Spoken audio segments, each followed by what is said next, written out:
کہ 8 گھنٹے فارغ ہیں۔ تیسری تشکیل گھر کی تعلیم کی ہے، تیسری تشکیل گھر کی تعلیم، اور دعوت اس انداز سے دی جا رہی ہو کہ یہ آدمی کیسے دل پر لے لے اور کرنے والا بن جائے۔ مولانا یوسف صاحب فرماتے تھے، مولانا الیاس صاحب فرماتے تھے، ہماری دعوت کانوں تک بات پہنچانے کی نہیں ہے، دل تک بات پہنچانے کی ہے کہ آدمی اس کو کرنے کے لیے تیار ہو جائے۔ دل تک بات پہنچانے کا مطلب ہی یہی ہے کہ آدمی کرنے کے لیے تیار ہو۔ قرآن کریم میں اللہ تعالیٰ نے اپنے نبی صلی اللہ علیہ وسلم کو فرمایا، اے میرے نبی، ہم دیکھ رہے ہیں لوگوں کے پیچھے محنت میں آپ اپنے آپ کو اتنا تھکاتے ہیں کہ آپ اس حرص میں کہ ایمان نہ لائیں گے، ایمان نہ لانے کی وجہ سے آپ اپنے کو ہلاک ہی کر دیں گے۔ لعلک باخع نفسک الا یکونوا مؤمنین، اے میرے نبی، ہم آپ کو دیکھ رہے ہیں لوگوں کے پیچھے ایمان نہ لانے کی وجہ سے آپ اپنے آپ کو ہلاک ہی کر دیں گے۔ یہ ہے دعوت کی حد، دعوت کی حد کہ آدمی کرنے کے لیے آمادہ ہو جائے، کرنے کے لیے آمادہ ہو جائے۔ تیسری تشکیل گھر کی تعلیم کی ہے۔ اگر ہم 2.5 گھنٹے کی محنت میں یہ تشکیلیں اہتمام سے چلاویں گے، انشاءاللہ آپ دیکھیں گے، آج اس سے پوچھو ان سے، بھئی ہم نے آپ سے تعلیم کی بات کی ہے، آج شام تک تعلیم ہو جائے گی انشاءاللہ؟ وہ ہاں کر کے جائیں گے آج شام۔ اب ان سے کہا جائے گا جی شام کو پھر ہم ملاقات کریں گے کہ آپ کی تعلیم قابو میں آئی کہ نہیں آئی۔ 60 70 گھروں میں جماعت نے محنت ڈھنگ سے کی، تعلیم شروع کرائی، ہر بستی میں۔ گھر کی تعلیم، مولانا یوسف صاحب فرماتے تھے، جس گھر میں تعلیم روزانہ ہوگی، جن سوراخوں سے باطل گھر میں گھسا کرتا ہے وہ سارے سوراخوں کو بند کر دے گی۔ اگر گھر کی تعلیم قابو میں نہ آئی تو میرے بزرگوں اس طرح سے باطل گھروں میں گھسے گا کہ آدمی گھر کا ذمہ دار تبلیغ والا مر کر گھر قبر میں جائے گا اور تبلیغ بھی اس کے ساتھ چلی جائے گی، گھر میں باقی نہیں رہے گا کچھ۔ چوتھی تشکیل گھر کے بچوں کو مکتب سے جوڑیں۔ مسجد کا جو مکتب ہے، ہر گھر کے بچے مکتب سے جڑیں، اس سے بچوں کی حفاظت ہو جائے گی۔ قرآن کے پڑھنے کی جو ہے کی ترغیب دی جائے گی کہ ہر گھر کے بچے مسجد کے مکتب سے جڑیں۔ عام طریقے سے 2 گھنٹے مسجدوں میں مکتب چلتا ہے۔ اگر 2 وقت ہے تو 2 وقت، فارغ بچے صبح کو پڑھ لیں گے اور مشغول بچے شام کو پڑھ لیں گے۔ یہ 4 لائن کی دعوت 2.5 گھنٹے کی محنت میں بھی مستقل دی جائے گی، اور جماعتوں میں نکلنے والوں کو بھی ہدایات میں یہ بات کہی جائے گی کہ جس کو بھی تعلیمی گشت میں لائیں گے وہ سب جو ہے ان سے یہ تشکیل ہوگی، ان کی یہ تشکیل ہوگی، 4 لائن کی تشکیل ہوگی۔ اور مقامی جماعتیں، ہر جگہ مقامی جماعتیں اور جماعت کے ساتھی مل جل کر کام کریں گے، ایک جماعت بن کر کام کریں گے۔ 2.5 گھنٹے کی محنت وہ کر رہے ہیں، جماعت شامل ہو جائے گی۔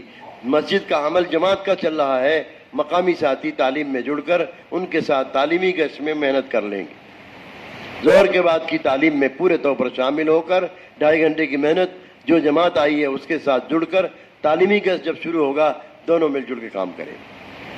شام کا روزانہ کا عمومی گشت باہر کی جماعت تو کرے گی، مقامی ساتھی جو 2.5 گھنٹہ لگا رہے ہیں وہ بھی شامل ہوں گے، اور جس قدر ممکن ہوگا مقامی ساتھی جماعت کے عمومی گشت میں شامل ہوں گے۔ میرے بزرگوں، یہ مبارک محنت بنگلے والی مسجد کے ہدایات کے مطابق جتنا ہوگی، خروج کا جتنا اہتمام ہوگا، سب سے اہم چیز اس مبارک محنت میں اللہ کے راستے کی نقل و حرکت۔ سالانہ خروج اگر متاثر ہوا، پوری تبلیغ متاثر ہو جائے گی۔ اگر سالانہ خروج متاثر ہو گیا، آدمی کی پوری تبلیغ متاثر ہو جائے گی۔ اب اس کی زبان کی طاقت کم ہو جائے گی، نقل و حرکت، قدموں کا چلنا بھی کمزور پڑ جائے گا۔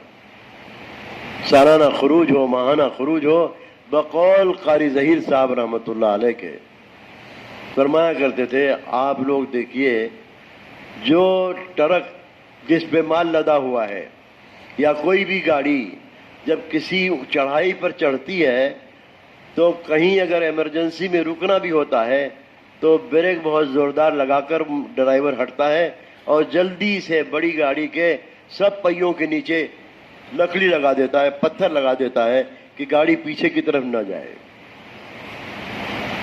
یہ فرمایا مقامی کام تیز چلنے والی گاڑی کے پیچھے یہ اوٹا ہے، پتھر ہے، گاڑی پیچھے نہ جائے۔ اگر مقامی کام میں ضعف آیا، اچھے سے اچھا پرانا کام کرنے والا بھی، لوگ کہتے ہیں نا بھئی آج کل دکھائی نہیں دے رہے، آج کل فلاں ذمہ دار ساتھی دکھائی نہیں دے رہے۔ ہاں تو میرے بزرگوں، یہ مبارک کام اللہ رب العزت نے اپنے فضل سے دیا ہے۔ اس محنت کے سارے اعمال اعمال تربیت ہیں اور سارے اعمال اعمال ہدایت ہیں۔ سارے اعمال کیا ہیں؟ ارے بولیے نا، اعمال ہدایت ہیں۔ سارے اعمال اعمال ہدایت، سارے اعمال اعمال تربیت ہیں۔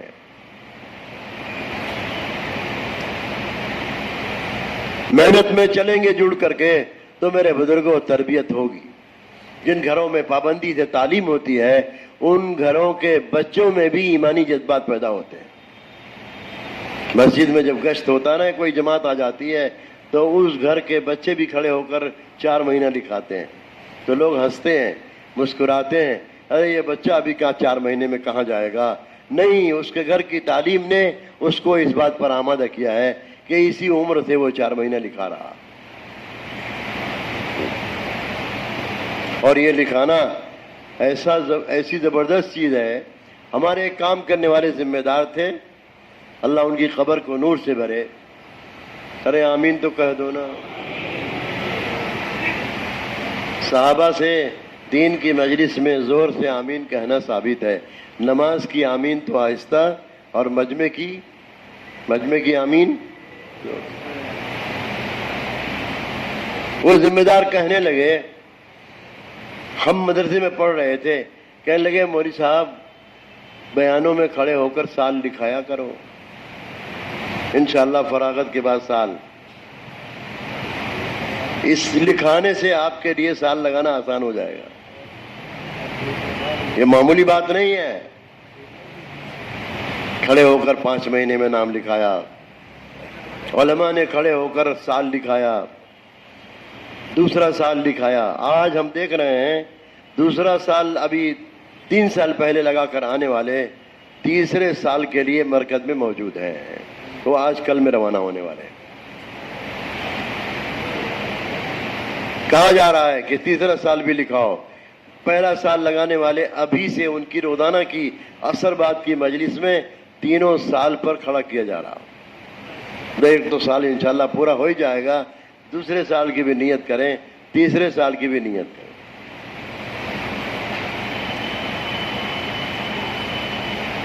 پہلے سال کی جماعت علماء کی جاتی تھی تو ایک جماعت سال بھر میں ایک جماعت جاتی تھی، اور جس سال ہم لوگ گئے تھے 3 آدمی گئے تھے، بس پورے سال میں ایک جماعت 3 آدمی۔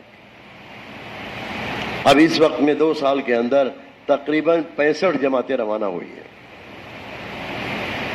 ابھی صبح مولانا نے بتایا تھا کہ کتنی جماعتیں وقت لگا کر واپس آ گئی ہیں اور دوسری جماعتیں تیار ہیں۔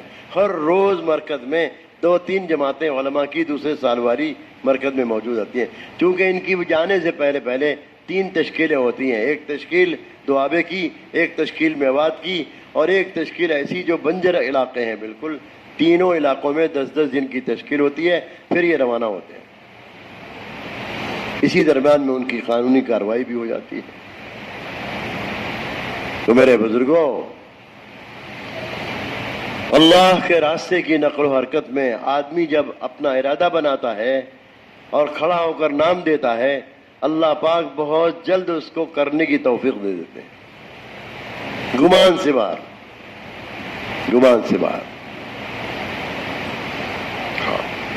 اکیلے علماء تیار ہو کر 1 سال کے لیے آ رہے ہیں، 1 سال کے لیے۔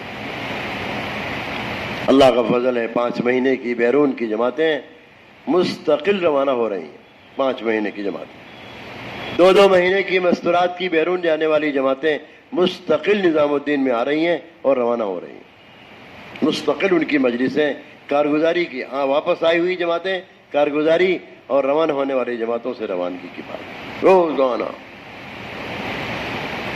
60 جماعت، 70 جماعت، 65 جماعت، ہر وقت مستورات کی آنے جانے والی جماعتیں ہر وقت مرکز میں موجود رہتی ہیں. روزانہ جماعتیں روانہ ہو رہی ہیں.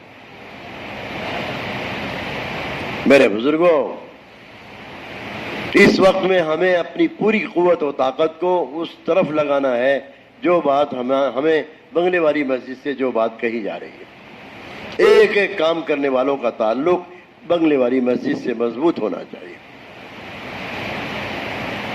جتنا ہماری آمد و رفت، جتنا ہمارے ذمہ داروں کی آمد و رفت، بقول مولانا سعید خان صاحب کے، جس علاقے کے لوگ اپنے آپ کو بنگلے والی مسجد سے جوڑ دیں گے اور اپنے کام کرنے والوں کو وہاں سے جوڑ دیں گے، ان کے علاقے کا کام صحیح رخ پر آ جائے گا.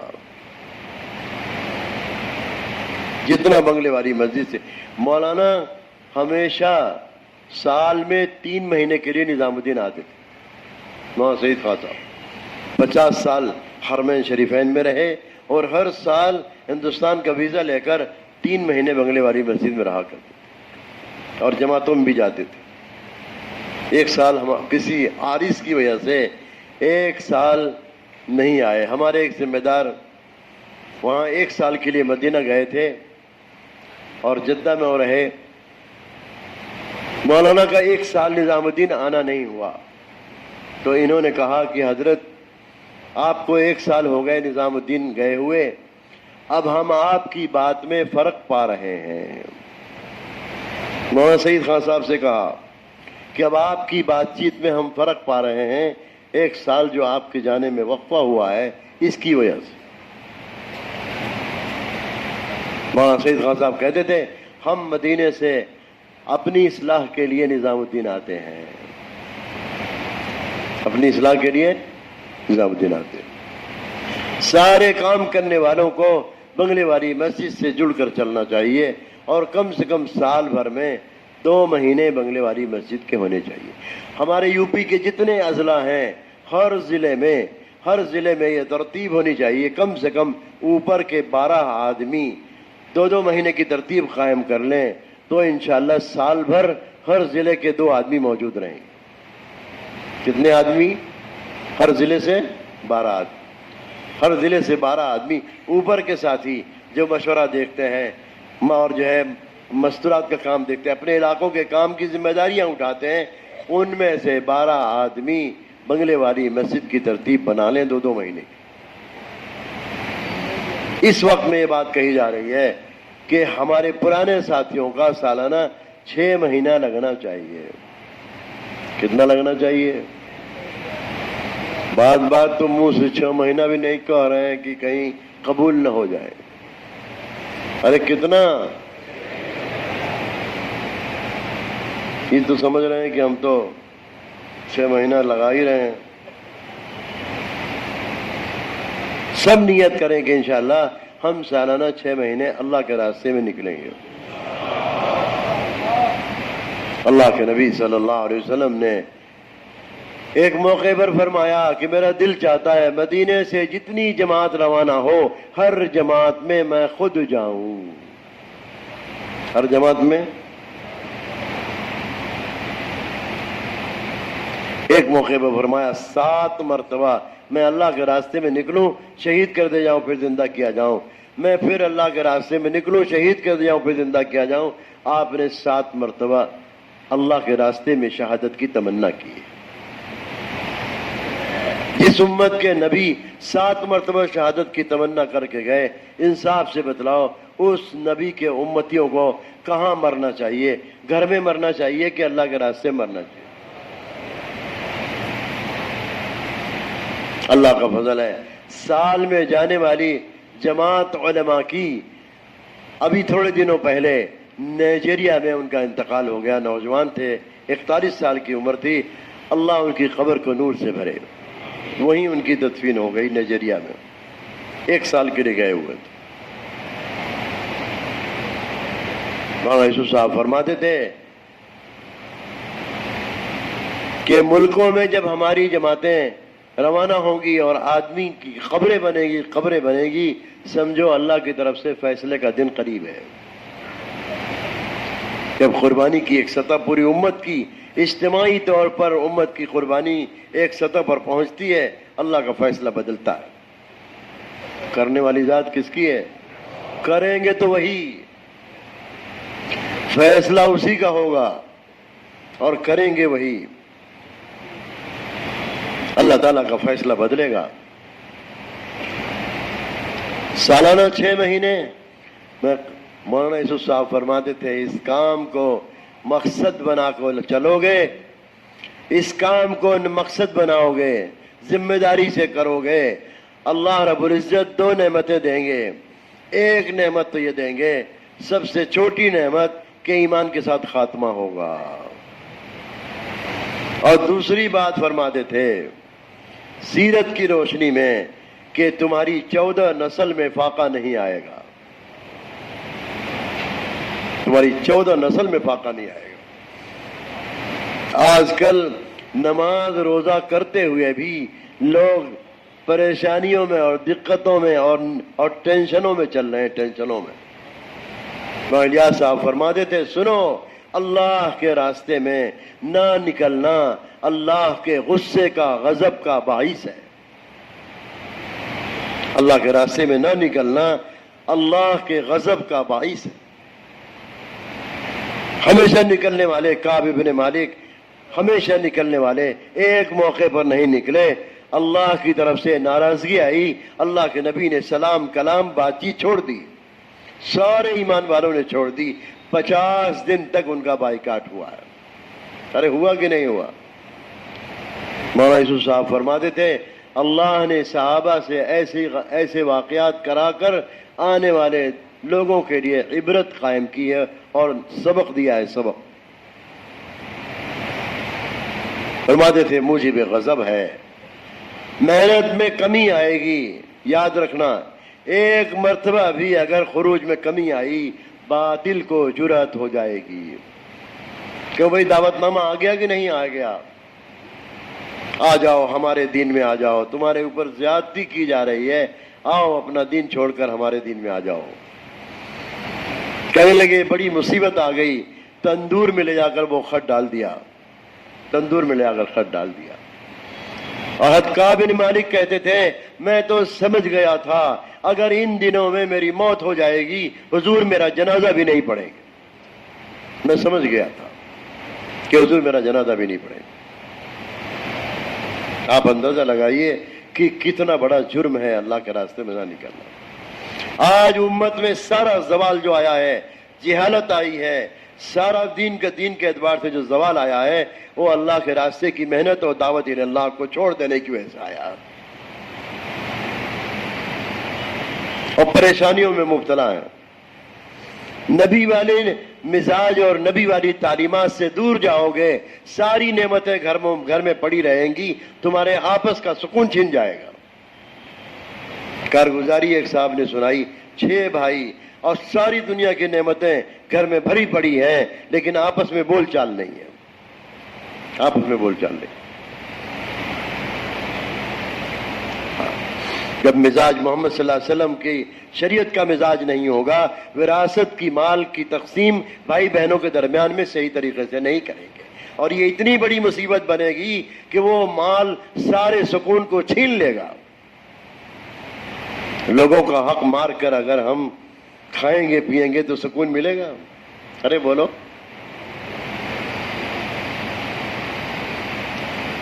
باپ کی وراثت میں سارے بھائی بہنوں کا حصہ ہے، بات بات دور کے رشتہ داروں کا حصہ بنتا ہے. سب کو پہنچا کر دیکھو کیسی گھر میں خیر و برکت آتی ہے. سب سے زیادہ مال اللہ کے راستے میں اعلاء کلمت اللہ پر خرچ کرنا چاہیے. خرچ کر کے دیکھو کتنی خیر و برکت گھروں میں آتی ہے. آج ہم اپنا راستہ سمجھ ہی نہیں رہے. میں نے عرض کیا تھا نسلوں کی فاقہ نسلوں کا فاقہ اللہ دور کرے گا. یہ وہ خیر ہے، خیر کا کام ہے کہ خیر کی طرف لائے گا. معاملات کے اندر حلال کمائی، معاملات کے دین میں حلال کمائی، معاملات کے دین میں حلال کمائی ہے. مولانا یوسف صاحب فرماتے تھے کمائیاں صاف ستھری کھاؤ گے اور کھلاؤ گے تو اس کے اثرات بچوں پر، گھر والوں پر ایسے پڑیں گے کہ سب کرنے کی دل چاہے گا. اور اگر کمائیاں صاف ستھری نہیں کھلایا تو تم چاہے کتنا بھی کوشش کرتے رہو، اس کمائی کا اثر اتنا پڑے گا کہ دل شہوتوں کی طرف، گناہوں کی طرف زیادہ جائے گا. معاشرت کے دین میں روایت میں آتا ہے کہ اگر کسی کے انتقال پر اس کے دو پڑوسی اس کے بارے میں یہ کہہ دیں یہ ہمارا پڑوسی بڑا اچھا آدمی تھا، اللہ تعالیٰ ان دو کی گواہی پر اس کی مغفرت کر دیں گے. اس دو کی گواہی پر اللہ تعالیٰ اس مرنے والے کی مغفرت کر دیں گے. پڑوسیوں کے ساتھ لمبا وقت رہنا پڑتا ہے اور مرنے کے بعد پڑوسی اچھا کہہ دیں یہ کوئی معمولی بات نہیں. میرے بزرگوں اور بھائیوں، اللہ جل جلالہ امن والہ نے 100% قرن اول کے لوگوں میں علم زندہ کر دیا. نبی کی تعلیمات عام ہو گئی مسجد کے تعلق کی وجہ سے. علماء اور عوام جب سب ساتھ ہوتے ہیں تو علماء کا علم عوام میں جاتا ہے، علماء کا علم عوام میں جاتا ہے. ہمارے استاد تھے، بڑے عالم تھے، ان کی خدمت میں ایک حاجی صاحب رہتے تھے. کوئی آدمی کوئی مسئلہ پوچھنے کے لیے آیا، ان کا نام ابراہیم تھا. مسئلہ پوچھنے کے لیے آیا تو کہنے لگے، بڑے مولانا کہنے لگے کہ جاؤ حاجی ابراہیم سے پوچھ لو، تم کو یہ مسئلہ بتا دیں گے. خدمت کرنے والے بھی صحبتوں میں رہ کر علم سے جو ہے اللہ ان کو نوازتا ہے. آج علماء اور عوام کا اختلاط نہ رہا، علماء اور عوام کا اختلاط نہ رہا، جس کی وجہ سے امت جہالت کی طرف چلی گئی.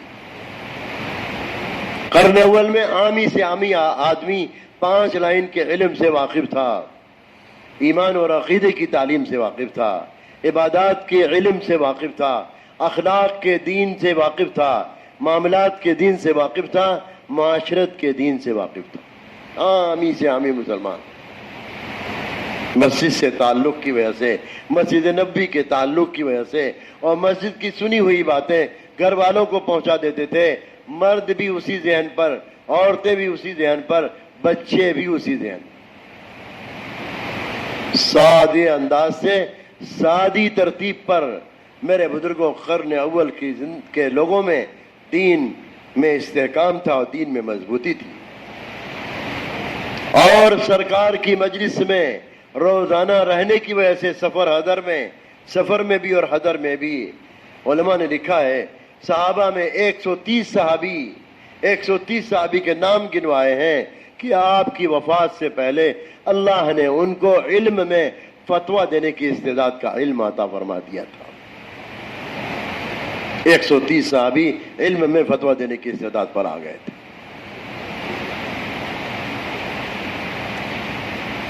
اور اسی جماعت سے اللہ نے آگے اس دین کی امانت کو آگے بڑھایا.